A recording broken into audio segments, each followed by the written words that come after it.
Salut à tous, c'est Audric. Aujourd'hui on va parler de changement physique.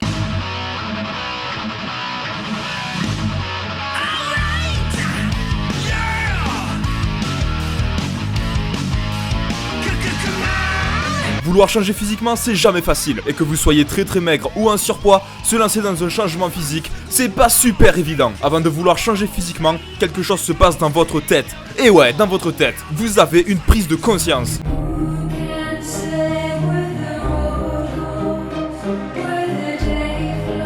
Par exemple, vous n'avez pas un physique correct pour être bon dans un certain sport. Et donc à ce moment-là vient l'idée de « Ah ben dis donc, il faudrait que je change physiquement ». Ou alors vous êtes juste mal dans votre peau et vous voulez vous sentir mieux. Pour ma part, ma prise de conscience est arrivée au milieu de ma première année de football américain. Après quelques contacts avec les adversaires, je vous cache pas que j'avais un peu mal partout. Et de là m'est venue l'idée de commencer la musculation. Voilà, maintenant vous voulez changer. C'est décidé, vous avez eu votre prise de conscience et vous avez décidé de devenir quelqu'un de meilleur que vous ne l'étiez avant. Mais premier obstacle, vous êtes débutant. Par où commencer ?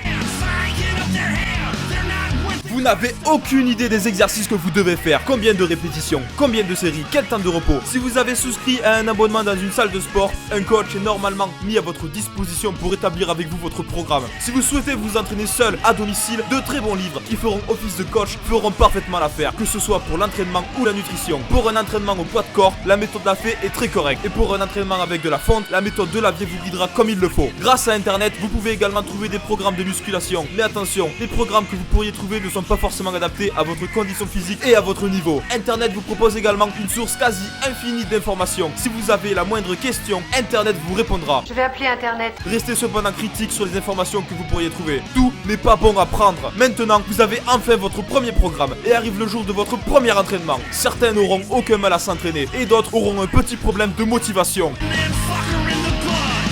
Ok, maintenant on passe à la phase la plus importante. 99% des gens qui commencent la musculation arrêtent au bout d'une semaine. Mais pas vous, parce que vous allez bouger votre gros cul. Si vous pouvez vous entraîner avec des amis, faites-le. Vous vous motiverez mutuellement. Mais si vous vous entraînez seul, alors vous devrez faire preuve de discipline envers vous-même. Un bon moyen de motivation est de prendre une photo de votre physique lors de votre premier entraînement et de prendre la même photo plusieurs mois plus tard. Vous verrez par vous-même le fruit de vos efforts. Si vous commencez à vous trouver des excuses, vous sautez les entraînements et mangez n'importe quoi, souvenez-vous de votre objectif et remettez-vous en question. N'abordez pas l'entraînement comme une contrainte. Votre attitude est la clé pour persévérer et progresser. Quand vous avez une baisse de motivation, souvenez-vous pourquoi vous avez commencé.